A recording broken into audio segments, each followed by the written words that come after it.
Hello everyone, আজ আমাদের পেহেলগামের তৃতীয় দিন।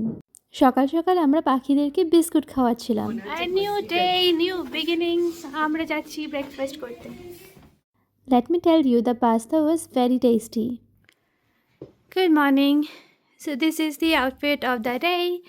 We are all packed up and today our plan is to visit Aru Valley and then we will go to Srinagar.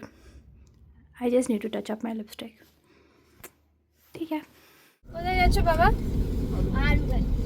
আজকে জানে এই অভিষেক একটু মুক্ত রাখো কোন একটা দিক থেকে এই যে আরু ভ্যালির দিকে যাওয়ার রাস্তাটা সত্যিই খুব সুন্দর ছিল।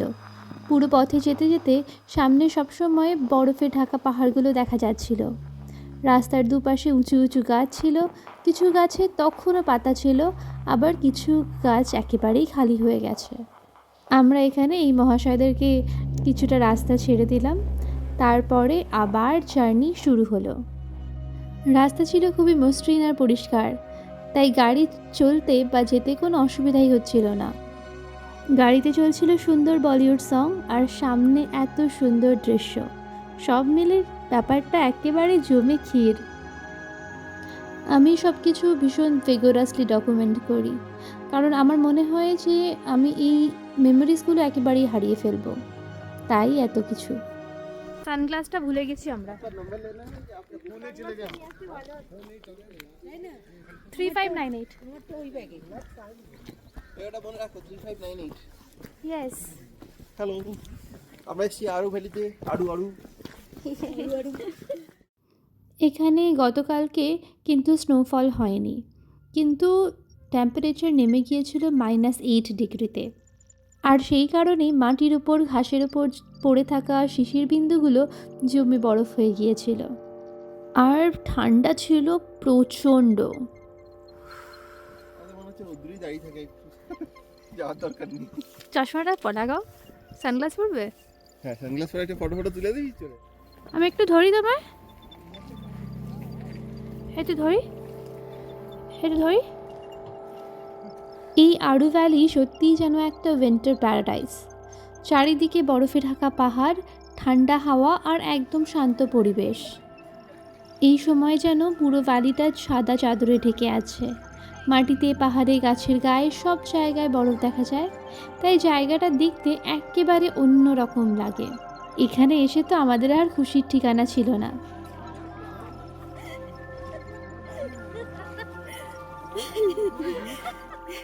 এই ভ্যালির চারিদিকে অনেক উঁচু উঁচু গাছ আছে, কিছু গাছে তখনও পাতা ছিল, আবার অনেক গাছ একেবারেই খালি হয়ে গিয়েছিল। যেসব গাছে পাতা আছে সেগুলো অনেকটা কমলা বা হালকা বাদামি রঙের, আর অনেক পাতা মাটিতে পড়ে আছে।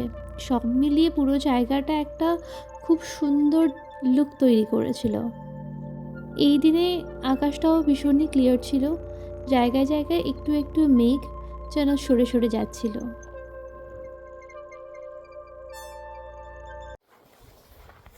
এই আমার সাথে একজন লুটেরা আছে যে কিনা ফেস রিভিল করবে না বলেছে। ফেস রিভিল করবে না? না। কেন? সবাই জেনে যাবে তোমার আইডেন্টিটি। উচ্চ পর্যায়ের লোক তো। The background is so beautiful. সূর্যের জন্য দৃশ্যটা আরও সুন্দর হয়ে গিয়েছিল। ঠান্ডা হাওয়ার মধ্যে সূর্যের নরম আলো বরফের উপর পড়ে চারিদিকে ঝিকমিক করতে রয়েছিল। দূরের বরফ ঢাকা পাহাড়গুলো তখনও সোনালি আলোয় একটু চকচক করে উঠছিল।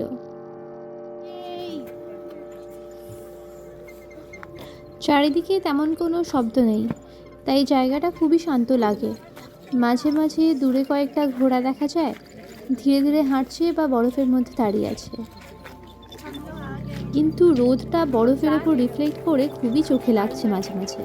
हेलो एवरीवन, हम लोग आज आरू वैली में आए हैं। तो कल हम लोग पहलगाम आए थे, तो आज सुबह सुबह मौसम भी बहुत अच्छा हो गया है और कल स्नोफॉल थोड़ी सी हुई है इधर, और आज धूप निकली है। बहुत ही अच्छा लग रहा है धूप। ठंड है यहाँ पे, सुबह -8 डिग्री था और अभी शायद -1 या -2 होगा। तो हम लोग अभी आरू वैली में और 10-15 मिनट बिता के हम लोग चले जाएंगे आज श्रीनगर। श्रीनगर जाते हुए हम लोग बीच में एक सन टेम्पल है, वो भी देखेंगे। तो वो जहाँ पे वो मूवी शूटिंग हुआ था, तो वो वाला भी देखेंगे। तो मैं कहना चाहता हूँ कि कश्मीर अभी बिल्कुल सेफ़ है, तो आप लोग सब आ सकते हैं। और इतनी खूबसूरत जगह अगर आप लोग नहीं देखते हैं तो आप बहुत कुछ मिस कर रहे हैं।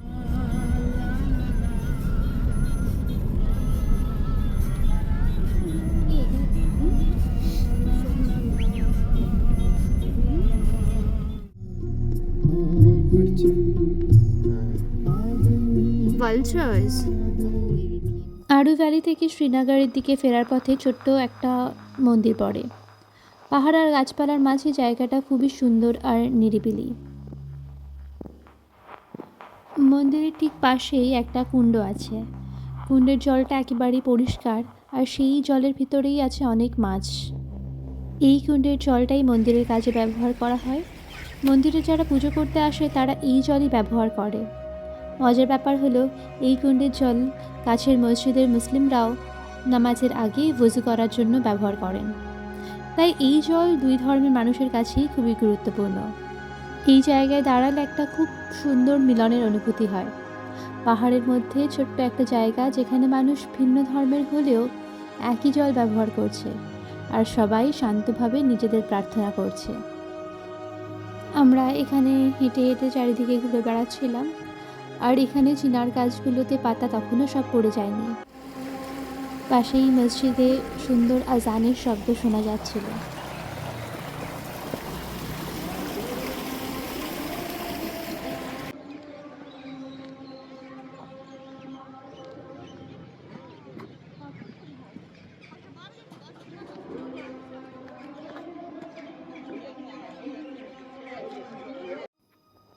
কি অদ্ভুত একটা বিষয়, মন্দিরের ঘণ্টাধ্বনি আর পাশে আজান, অসাধারণ।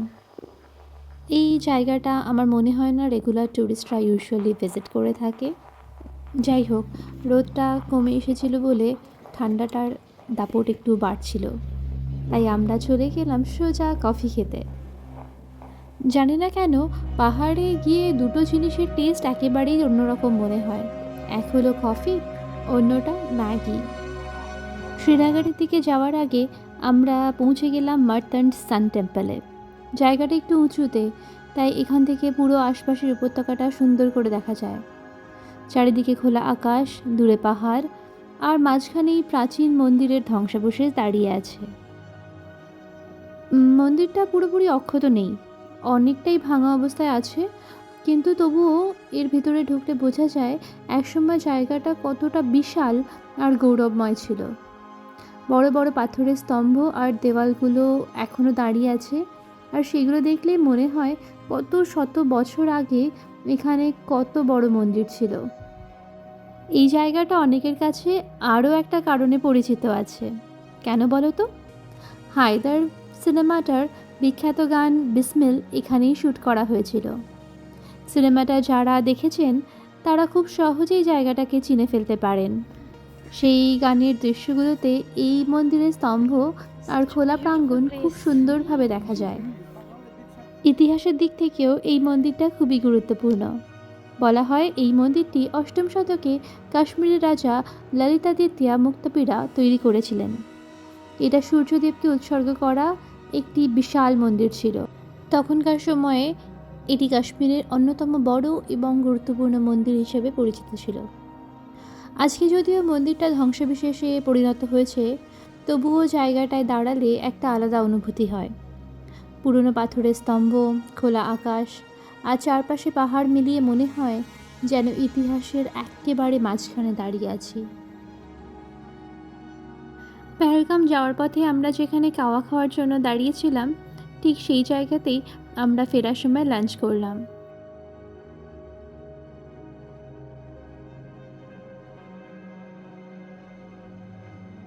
এই যে খোলা মাঠ দেখা যাচ্ছে, এগুলো কেশর চাষের জন্য খুব বিখ্যাত।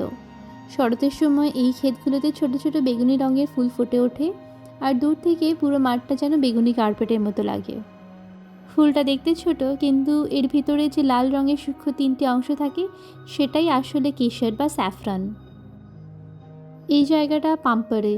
এখানে আমরা এলাম কিছু ড্রাই ফ্রুটস পারচেস করতে।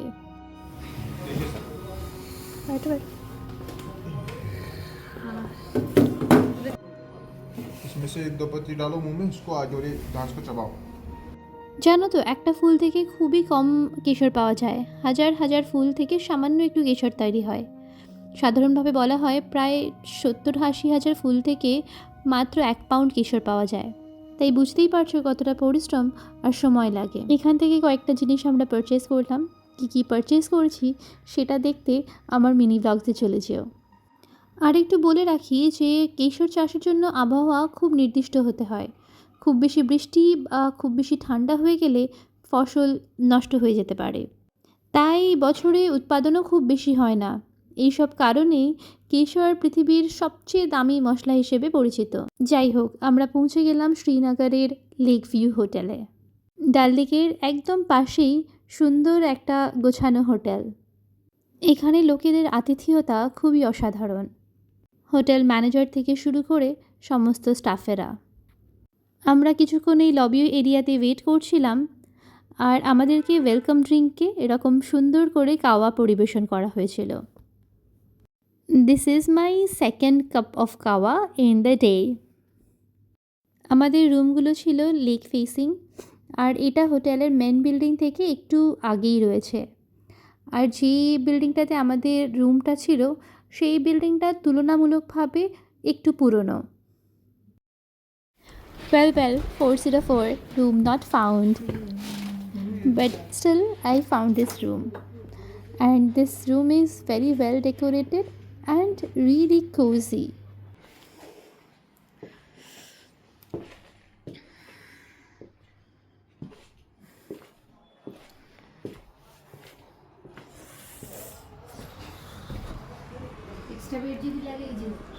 Mattress. Dal Lake view.